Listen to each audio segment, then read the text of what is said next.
All right? Oh, look, it's New Year's Eve. Look at this guy. Bet you he's had an awesome year. Sort of. Mrs. left me for another woman, so that's quite interesting, isn't it? I'd say that's good. It's all right. At least it's another woman. It's not another. If it's another man, I would have been like, oh, what's he got that I don't have? Probably an actual job. It's another woman. I know exactly what she's got, and just quietly, a little bit into it myself. That's what I would have chose, you know.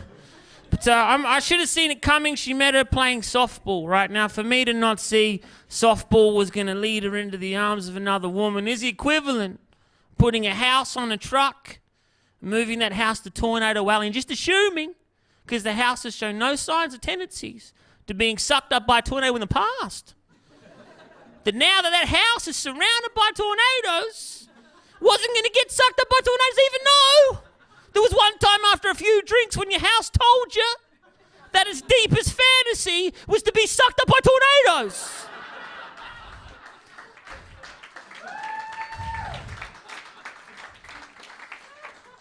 And there was that other time that your house invited its friend over, the tornado, and you and the house tornado had a few drinks together, and next thing you know, you're in the bedroom and things get pretty exciting. And after a while, you realize that the house and the tornado completely ignore you're there, and you have to sit back and watch the tornado wreck your home. I know. It's all right, because that joke implies that at some point, I might have been part of a threesome, and that's true. I was a very small part of one once, right? Threesomes sound good, but they're not as good as they sound like. They're good for your resume, right? But they're about as practical as an arts degree, to be honest with you, right? They're the two things on my resume, and just have a look at me, to be honest. This is where I am. But I'll explain what a real threesome is like. Imagine three people playing backyard cricket, right? One person gets to bat, one person gets to bowl, one person's fielding, a little bit bored, wishing they were batting or bowling, right? That's what it's really like. It's true. It's true. And in my experience, I got to bat first, got out very early. Knew it would be a long time if I could physically bat again, if at all. I asked the captain, can I have a bowl? Can I have a bowl? She said, no. Conditions are much more conducive to finger spin. And ended up having to carry their drinks and conduct my own net session. I don't know why I did that towards you there, sir, but just felt right. Felt right, but it's all right. Like once I became single, it's all right. What I really did was I started to accidentally mistake good customer service for attraction to me, right? So if I went to the supermarket and the young girl behind the counter went, "Hello, how are you?" I'm like, "Oh my God, she is into me," right? I knew she wasn't, but I just thought it, and it got weird because I wanted to buy condoms. Not that buying condoms is weird. The weird part is getting to them, because you got to walk the gauntlet of ladies' products to get there. That is the shittest place for a man to try and get through. Like, I remember as a married dude, I got sent there a few times to buy the products for my lady. That is the shittest mission a man has ever got. Like, have you ever been on that mission? No, you haven't. No, you haven't. You can tell because you look happy. I can tell that, right? This bloke over here, he's a veteran of the mission, I can tell, right? Look at him. He's like, I don't even choose my own shirts anymore. I know that. You wouldn't have chose that shirt, I understand, right? It's a tough mission to go on, right? I'm going to tell the man, this bloke over here, she's saying, have you ever been? Yeah, you have. It's okay, right? I can tell you went with a full head of hair, you came back like that. I know. That's what happens on these missions, right? But I'm going to explain to the men in the room, if you ever get sent on the mission to buy the products for your lady, you got to ask these 3 questions. Ladies in the room, please tell your men these 3 things, because they know it's a tough mission and they know it's not a time to make mistakes, right? They need as much information as you can give them. These are the things. First thing, say, please write down the words that'll appear on the box in the exact order they will appear on the box you desire, because she will say 3 or 4 words. I bet you she said them to you. I bet you, right? You get there and you look at the wall and you see there's 3 or 4 words are on every fucking box in different orders. Second thing you say, please do a colour sample of what it is you mean by purple today. Right? Because she'll say it's a purple box, honey. You will get to the soup and you will notice every box a little bit purple. No box is truly purple at all at the same time. Third thing you say, please draw a diagram of what kind of winged creature will appear on the box. Is it the big winged or the little winged? Is it a cuttlefish or a manta ray? Like, what have I got my rod in for, right? And I'll make 3 phone calls home. I'm sure these blokes have made this. The first phone call sounds like this. I was like, hello, yeah, I'm looking. No, I know the ones you said, ultra extra wings. I know the ones, purple box. I know I'll find them, honey. I'll find them. Third phone call sounds like this. I don't know. Will you accept Tim Tams and toilet paper? That's all I can find. It's true. It's true.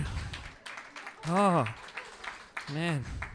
I did a gig in Port Adelaide where I asked a guy sitting where you are over there, so I asked the guy, hey, have you ever got the products for your lady? And he looks at me and goes, oh, I haven't yet, but I want to.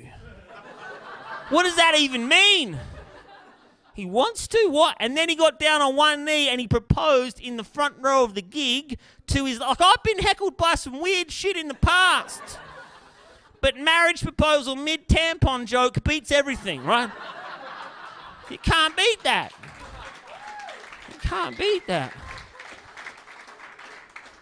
And I asked the guy, I'm like, hey, man, what did you do that for? And he goes, oh, we were going to go on a holiday to Bali, but due to the ash cloud, the holiday was cancelled. And so, like, you know, I had the ring in my pocket and we come down to the pub to watch his comedy show. And the next thing you know, mate, you're like asking me a question. So I just thought, shit, I'll ask her the question. That's a fucking good response, isn't it?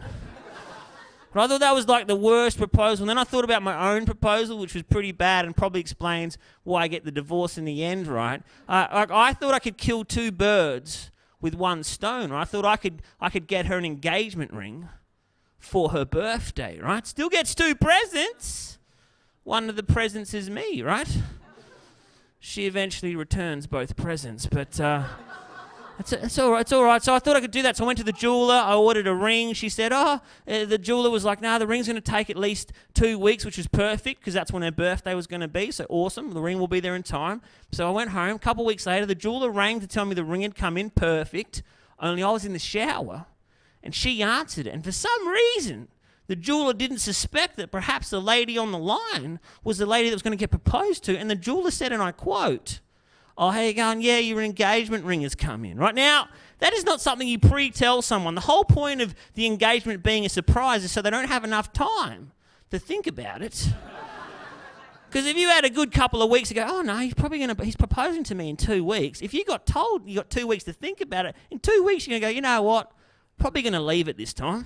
Probably not going to go with it. That's the whole point of the surprise. The idea of me telling her first would be the equivalent of a magician walked out here now with a rabbit and a hat and went, oh, how you going, guys? Yeah, rabbit here, hat here. Yeah, you know, he's going good, are you? Yeah, cool. And then puts the rabbit in the hat and then waits for a bit and then goes, oh, yeah, say a trick. And then pulls that same rabbit back out and goes, surprise. You'd go, no, I'm not going to marry that guy. No way, right? That's the whole point of it. So I didn't want to be that guy. So then she comes into the shower where I am and she goes, Did you get me an engagement ring? And I, again, don't want to be the magician guy. So I'm like, no. And she's like, well, apparently you've got some bitch one, and throws the phone at me, right? So here's where the proposal come in. So I'm nude in the shower, having just had a phone thrown at me. And I'm like, well, better not stuff this. I'm like, oh, actually, I did get you an engagement ring. And to save me a trip to the shops that potentially I don't need to make, if I go and get the ring, are you going to say yes when I get back? And she said, probably, and could you get me some tampons while you're at the shops?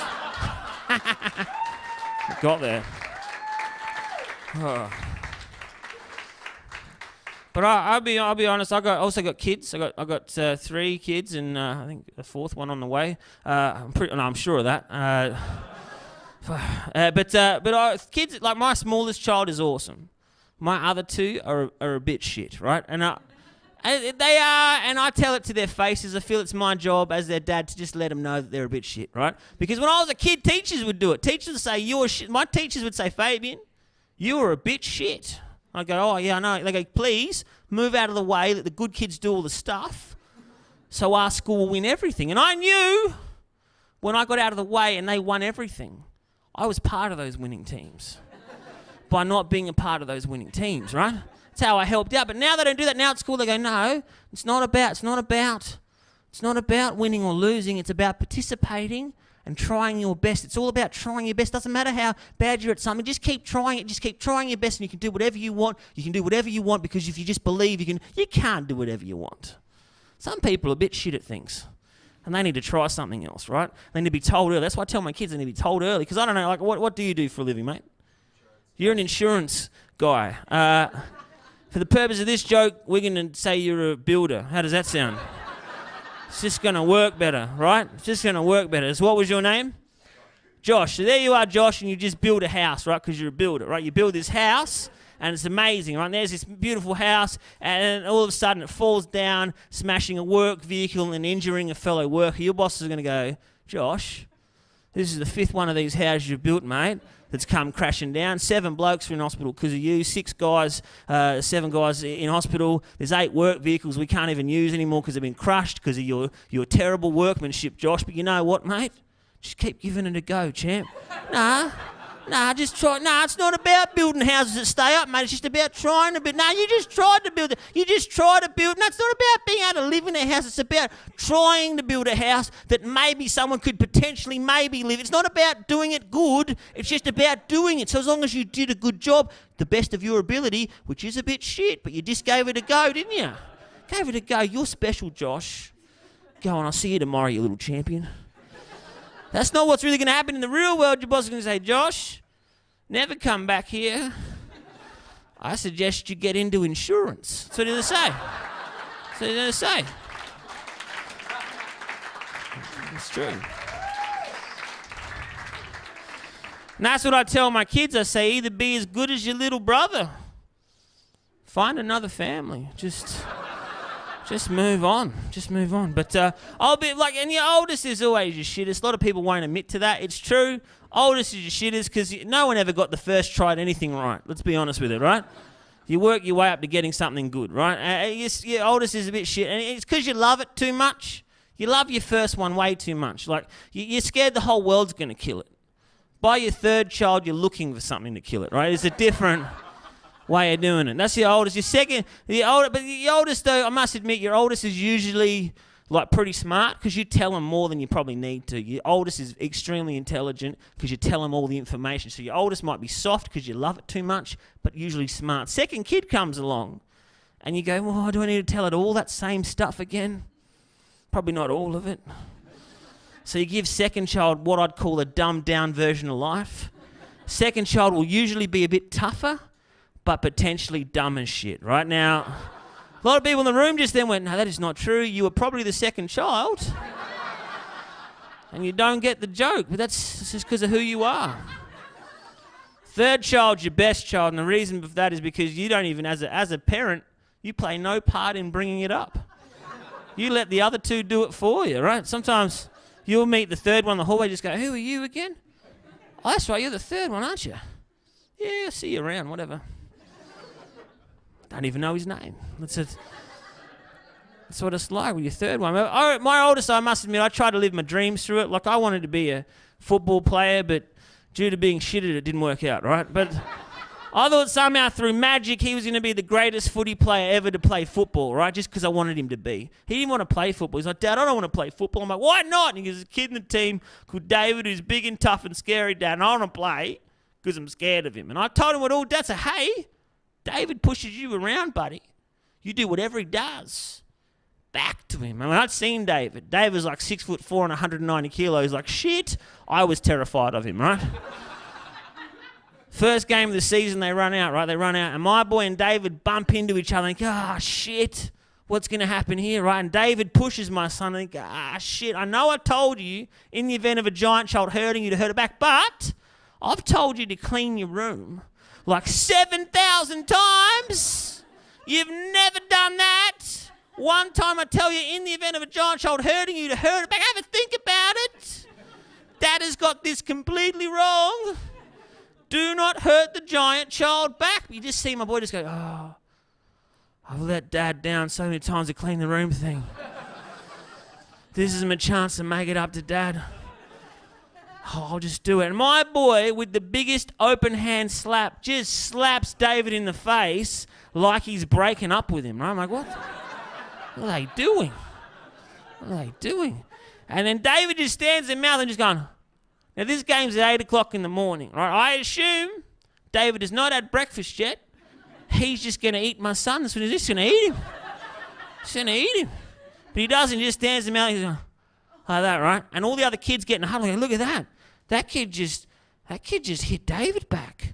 And he's not doing anything. He just hit him. He's not doing anything back. Like all of us would always run away from him. He just hit him. Nothing's happening. Well, he looks like he might try and eat him. But he couldn't eat all of us.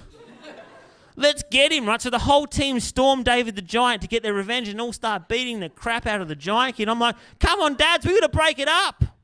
And one dad just stands up and goes, no.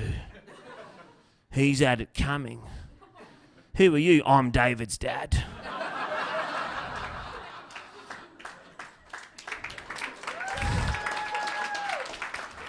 Never cleans his room. He's brought this shit on himself. Right? And then there was one kid over here, just digging a hole, right? He's just digging a hole, and his dad's going, Chris, the fight's over there, Chris, get in the fight. What's wrong with you? What's wrong with you, Chris? Get in the fight, what's wrong with you? Oh, and there's another dad just like me, trying to live his dreams for his children. That's what's going on there. Because if you've ever been to little kid sport, you'll notice about 4 kids know why they're there. The other 40 children have actually got no idea why they're even there, right? And they just rock up like this going, I was just eating my breakfast. Mum just put me in the car. Oh, I'm so cold. So cold.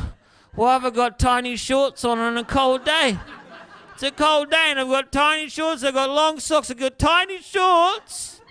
And why have I got tiny shorts and long socks in it's a cold day. I've got tiny shorts and long socks. If I was at home, I would just wear pants. Pants would cover this whole area. But today, you've dressed me in tiny shorts and long socks. Oh, I'm so cold. What's that, Mum? You're offering me an orange. Why do I want an orange? It's a cold day. I want a Milo. This is bullshit. I'm just going to dig a hole.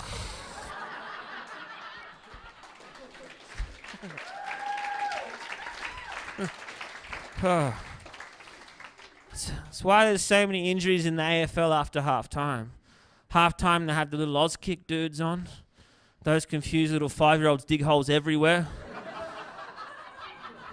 It's like Gallipoli after half-time, man. It is. I'll be honest with you, though. Like, my oldest is easily, but my youngest, like I said, your best. And the coolest thing I got to do with him was I used to go to playgroup with him, and that's cool. Going to playgroup is pretty cool. I used to sit in the sandpit with him, and there'd be like 20 mums there, and I'd be like imagining that I was Fabien the Lion King, and that they were my pride of lionesses, right? Got a bit weird. Occasionally I'd just pick a child up and just go, and just put it down, and not even my kid, just someone else's, and that. Got weird. And then I knew then another dad turned up, and they got a bit weird, because I knew in the wild, one dad saw another dad lion, we'd have to fight to the death until we were banished, right? And I knew in playgroup, getting banished was terrible because that meant going to the crafts table, right?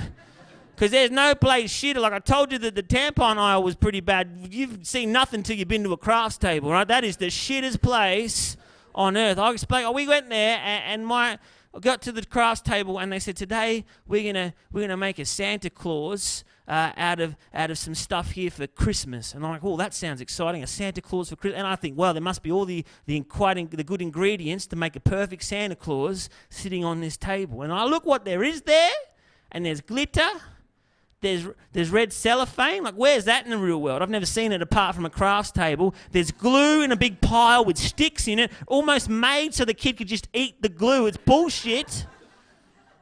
And then there were toilet rolls. Now, I don't know about you, but I've never seen a toilet roll in an environment other than a toilet.